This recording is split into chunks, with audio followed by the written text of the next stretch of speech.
The eviction notice trembled in Marcus's hands as rain hammered against the window of his empty apartment. 3 months behind on rent, 0 callbacks from job interviews, and a dream that felt more like a cruel joke. He had 7 days to figure out his life or lose everything. The struggle. Marcus Williams wasn't supposed to be here. At 32, he'd imagined a different life. Maybe a corner office, a reliable car, respect from his family. Instead, he sat on a mattress on the floor, surrounded by rejection letters and unpaid bills. His engineering degree hung crooked on the wall, mocking him with promises it couldn't keep. "Another no," he whispered, reading the latest email. 47 job applications, 47 rejections. Each one chipped away at him like a sculptor's chisel. But instead of revealing something beautiful, they only exposed more emptiness. His phone buzzed. "Mom, I can't keep lending you money, Marcus." Her voice cracked through the speaker. "Your father thinks maybe you should come home. Take the job at the hardware store." The hardware store, where dreams went to collect dust between the paint cans and power tools. Rock bottom isn't the end. It's the foundation. But Marcus didn't know that yet. All he knew was the weight of failure pressing down on his chest, making it hard to breathe. The turning point, day 5 before eviction. Marcus sat in the public library using their free Wi-Fi to send out more resumes. An elderly man at the next computer struggled with his screen, squinting at error messages. "Excuse me, young man," the stranger said. "I don't suppose you know computers?" Marcus almost said no. What was the point? But something in the man's gentle frustration reminded him of his grandfather. He spent the next hour helping Harold, that was his name, set up his email to connect with his grandchildren overseas. "You're quite talented," Harold said, watching Marcus navigate the technical issues with ease. "I run a small business consulting firm." Well, ran is more accurate. "I'm getting too old for all this technology." Harold slid a business card across the table.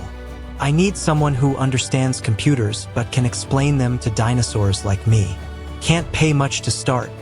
But you don't need a crowd to believe in you. You need one voice, your own."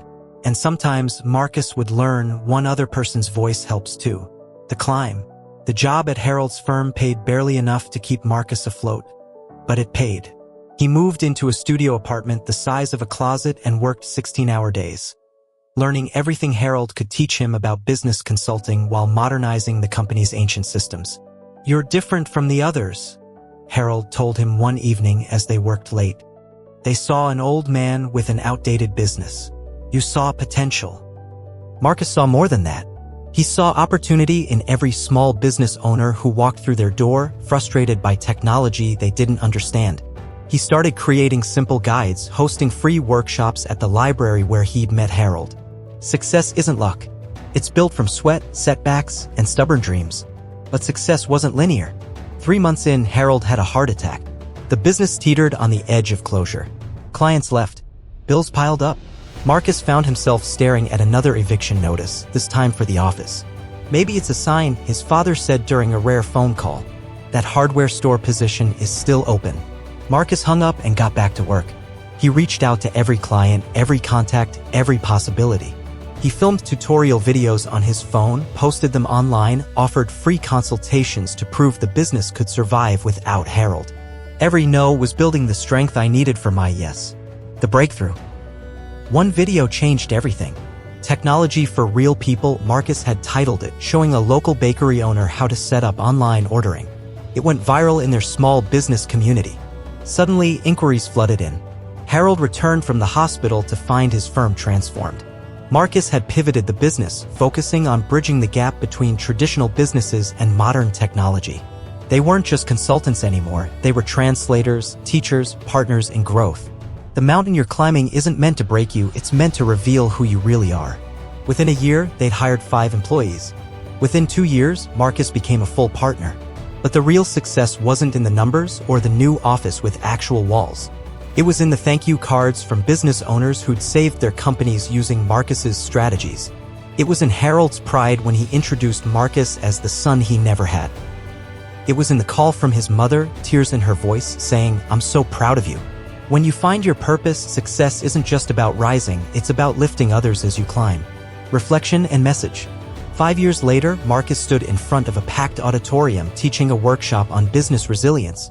In the front row sat a young woman with tired eyes and a notebook full of desperate plans. She looked exactly how Marcus had felt that rainy night with the eviction notice. After the workshop, she approached him.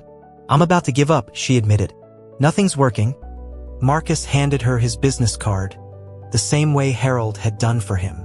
"Rock bottom isn't the end," he told her. "It's where you learn who you really are and who you're meant to become.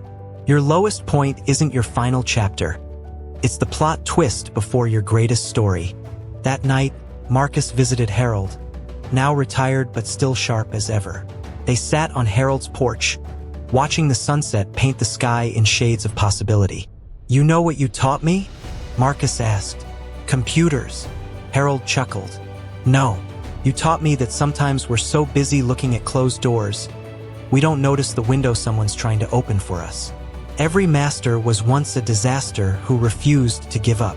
Marcus thought about his journey, from that trembling moment with the eviction notice to building a company that had helped hundreds of small businesses thrive. The rejection letters were still in a box somewhere, not as reminders of failure, but as evidence of resilience. Your breakthrough is hiding in your breakdown. Your testimony is buried in your test.